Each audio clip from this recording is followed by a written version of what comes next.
Oi, turma. Estamos hoje na nossa aula de encerramento. Eu espero que até a unidade 4, até o momento de hoje, que será uma síntese, um resumo, de todas as 4 unidades que trabalhamos, tenham ficado conteúdos que sejam importantes para que vocês compreendam a organização, a estrutura e o funcionamento das políticas educacionais para a organização da educação brasileira.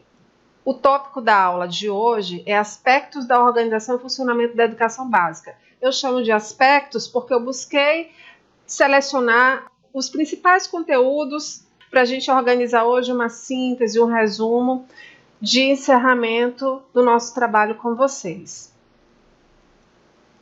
Um dos pontos que eu destaquei, que eu elegi como um ponto importante para que vocês possam compreender, é o conceito de sistema educacional. Porque é a partir desse entendimento de sistema educacional que a gente compreende como é que se estrutura a política educacional a partir da organização do Estado como um ente político, provedor de política social, considerando que na primeira aula a gente compreendeu que a política educacional se circunscreve dentro da política social. Então eu trouxe novamente o conceito de sistema educacional para a gente entender como, a partir dessa compreensão, as políticas elas têm um aspecto de fragilidade, de descontinuidade, de desconexão dentro da organização da política pública educacional em nosso país. Então, o que significa esse sistema educacional?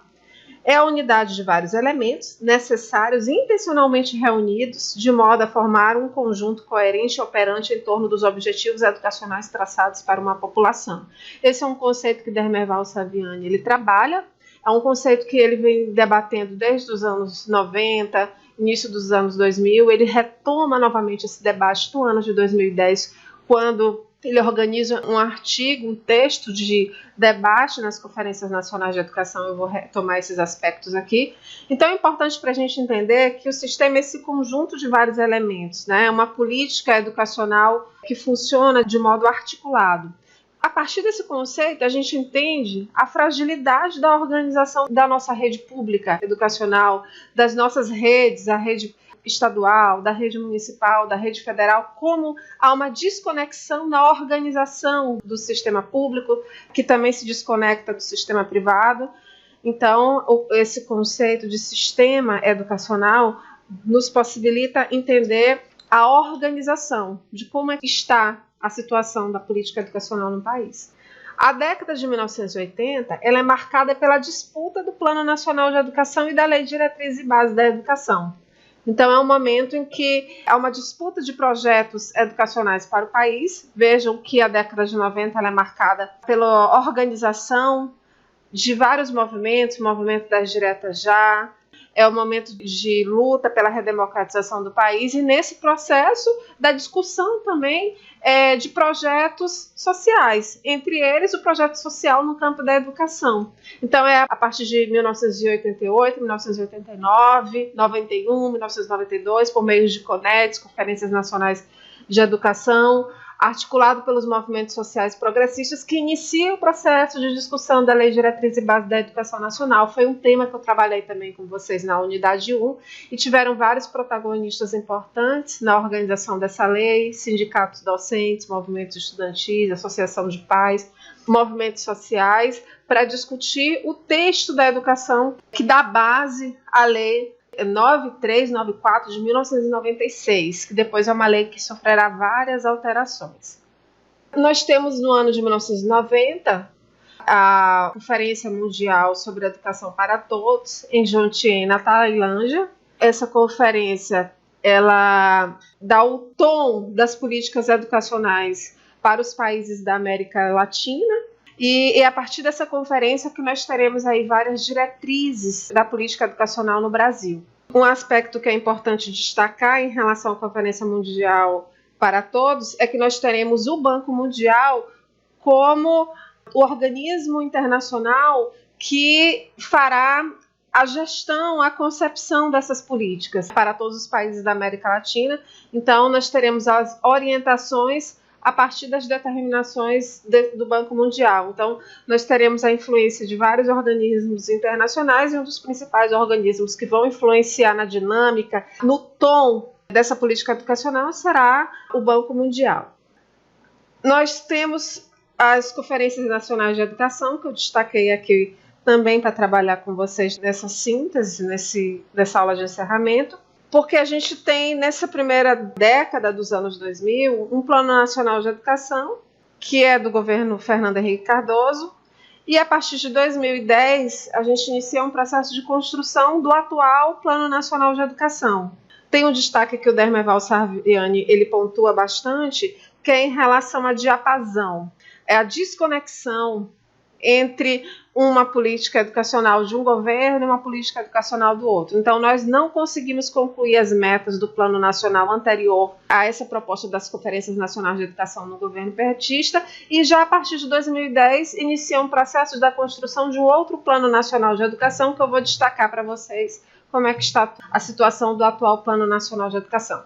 Então, nós temos aí as Conferências Nacionais de Educação no governo petista e as tentativas de construção do Sistema Nacional de Educação. Nós temos como marco a Conferência da CONAI do ano de 2010. Essas conferências elas se organizam a partir das conferências municipais, depois nós temos as conferências estaduais e as conferências nacionais, que geralmente aconteciam em Brasília, porque foi um trabalho interrompido. O Plano Nacional de Educação atual ele foi aprovado no ano de 2014 pela Lei número 13.005. Ao todo são 20 metas, desdobradas em 254 estratégias para garantir o acesso e a qualidade à educação básica e ensino superior, formação docente, carreira, gestão e financiamento.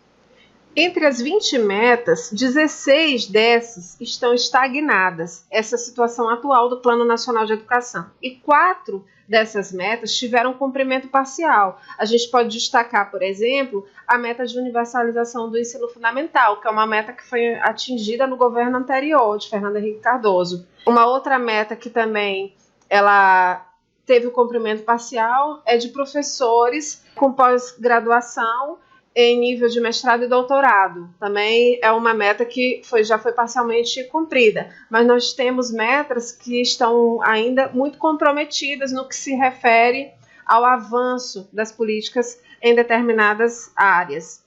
O não cumprimento do Plano Nacional de Educação, ele tem aí várias dimensões que a gente pode destacar como justificativas para que a gente não tenha obtido até o momento, até o atual governo, do ano de 2019, avanços em relação ao Plano Nacional de Educação. Nós tivemos aí desde 2015 quedas nos recursos para a educação, tanto no ensino superior, educação profissional, educação básica. Nós temos uma forte política de austeridade no país, uma ausência de um sistema nacional de educação, e aí eu destaquei o conceito para vocês, falta de prioridade nas políticas de educação, nós não temos aí um planejamento que nos diga quais são as prioridades no campo educacional, falta de suporte do governo federal para os estados e municípios. E aí a gente pode também destacar que o atual governo federal, ele foca em políticas no campo da educação que vão em contramão em relação às metas que estão estabelecidas no Plano Nacional de Educação. Então, esses são pontos que comprometem a execução e os avanços das metas estabelecidas no Plano Nacional de Educação. E aí estão algumas das metas que estão estabelecidas no PNE, meta referente a creche, pré-escola, ensino fundamental, ensino médio, ensino superior, educação especial, educação em tempo integral, educação de jovens e adultos, educação profissional e a síntese do que eu acabei de falar. O PNE chega à metade do seu período de vigência com 16 metas estagnadas e 4 com avanço parcial. É preocupante que, após tanta mobilização, tanta articulação de vários setores da sociedade para a elaboração, para a organização desse Plano Nacional de Educação, a gente chegue nesse ponto de estagnação das metas previstas para que a gente possa avançar os indicadores educacionais. Um destaque que eu trago a vocês da unidade 3 é a reforma do ensino médio. Eu destaquei nessa aula pontos que são preocupantes em relação à reforma do ensino médio. Está aí um aspecto que eu posso dizer a vocês, que foi prioridade do governo, está sendo, é a implantação da reforma do ensino médio, e a gente se pergunta por que a Lei 13.415 do ano de 2017 é tão urgente, porque foi tão urgente aprová-la e porque é tão urgente implantar essa reforma do ensino médio. Essa reforma do ensino médio, ela flexibiliza bastante o currículo escolar, ela também impacta nas diretrizes de formação dos professores, que saiu recentemente, ela traz vários desdobramentos preocupantes. Eu vou destacar alguns pontos aqui, mas vamos lá tentar responder essa pergunta, por que tanta urgência, tomando como referência Gaudêncio Frigoto, tomando como referência também Vânia Mota, que escrevem juntos um artigo, a reforma do ensino médio, por que tanta urgência? O que esses autores destacam? Que trata-se de uma contra-reforma. É uma reforma que vai contra a todos os debates, todo o processo histórico de discussão sobre o ensino médio. É consenso que o ensino médio não estava bem, é consenso que era necessário construir, reformar mesmo o ensino médio, repensar o currículo, a estrutura dessas escolas, a organização das disciplinas, a metodologia de abordagem dessas disciplinas, mas havia aí toda uma discussão, todo um trabalho que venha sendo realizado desde o ano de 2012 e até anterior a isto, dentro da Câmara Federal. Então, eles destacam que se trata de uma contra-reforma que expressa e consolida o projeto da classe dominante brasileira em sua marca antinacional, antipovo, anti-educação pública, em suas bases políticas econômicas de capitalismo independente, desenvolvimento desigual e combinado, que condena gerações ao trabalho simples e o aspecto que eu achei mais importante destacado pelos autores. Nega os fundamentos das ciências, que permitem aos jovens entender e dominar como funciona o mundo das coisas e a sociedade humana. Então, nós temos o comprometimento, nesse novo ensino médio, do fundamento das ciências, tanto no campo das ciências naturais quanto das ciências humanas. Porque a nova reforma do ensino médio, quais disciplinas são obrigatórias nos 3 anos do ensino médio? Somente português e matemática. Então, vamos verificar no próximo slide o que essa lei nos apresenta.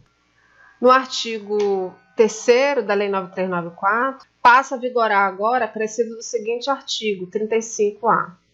A Base Nacional Comum Curricular referente ao ensino médio incluirá obrigatoriamente estudos e práticas de educação física, arte, sociologia e filosofia. Vejam que não são as disciplinas, são estudos e práticas. Então, a gente não tem assegurado que este conhecimento ele estará no currículo do ensino médio, uma vez que nós temos estudos e práticas e não disciplinas. Então, o que fica como obrigatório nos 3 anos? Vejam como é que está no parágrafo 3º da Lei da Reforma do Ensino Médio.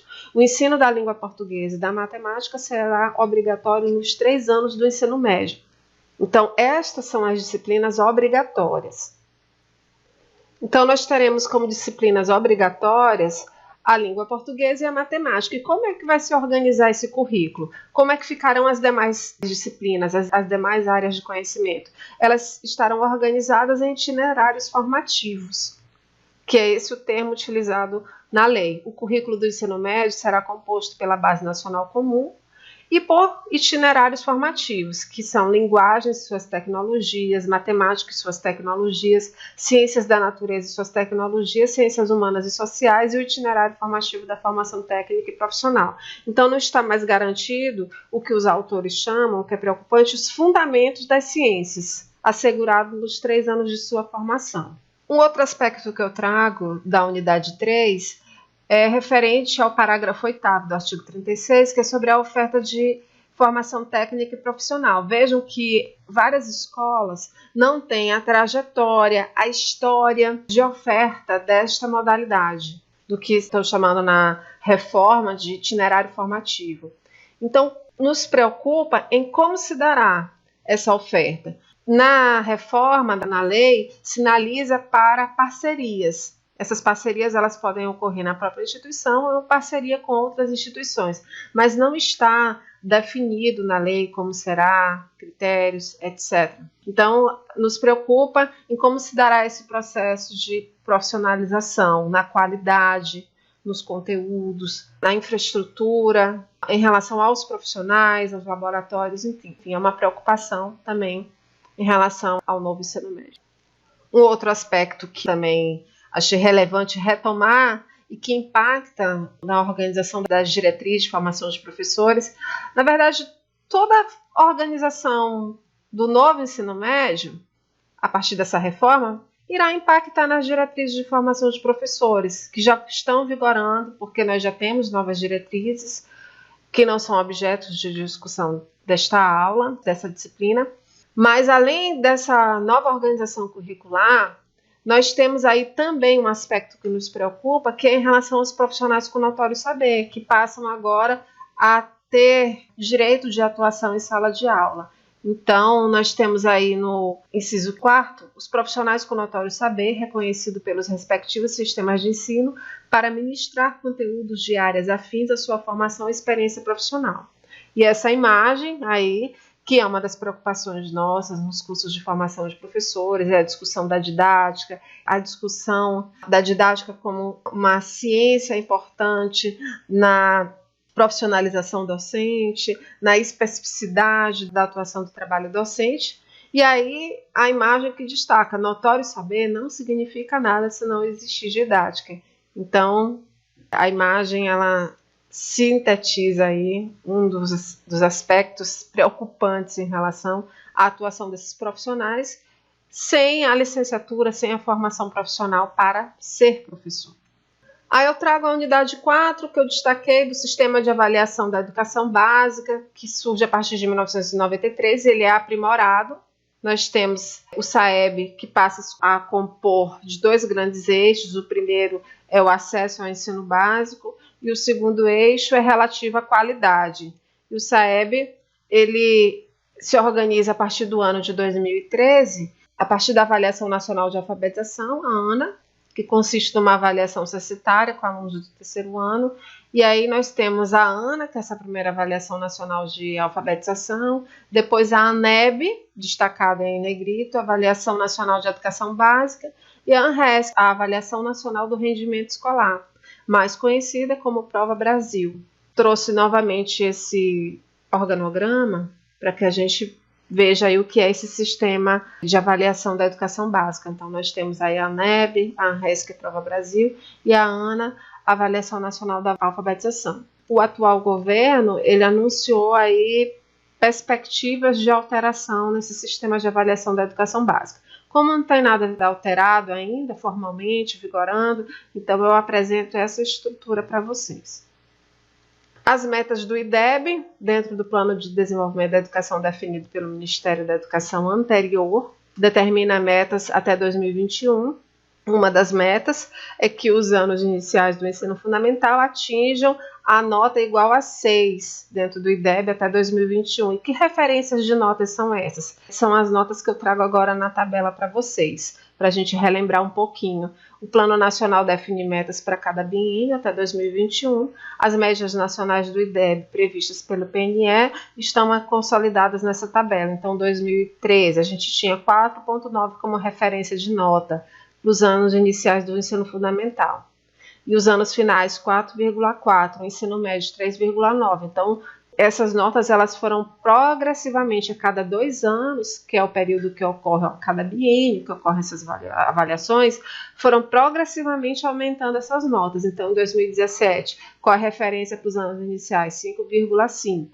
E aí, anos finais, 5, ensino médio 4,7. Até 2021, quais são as referências? 6 para os anos iniciais do ensino fundamental, 5,5 para os anos finais do ensino fundamental e 5,2 para o ensino médio. São alguns aspectos que eu selecionei para que a gente pudesse retomar, para que eu pudesse apresentar novamente para vocês, e deixo mais uma vez a mensagem de Nelson Mandela: a educação é a arma mais poderosa que você pode usar para mudar o mundo. Devemos promover a coragem onde há medo, promover o acordo onde existe conflito e inspirar a esperança onde há desespero. Essa é uma tarefa que eu diria das mais desafiadoras na conjuntura atual do nosso país, que a nossa profissão ela possa ainda inspirar esperança para muitos estudantes, esperança para muitas pessoas que ainda não conseguiram acessar a escola, que não conseguiram acessar o ensino superior. Então, vocês que serão futuros professores, eu desejo que vocês possam inspirar esperança para muitas pessoas, para muitas crianças, adolescentes, jovens e adultos. Bons estudos!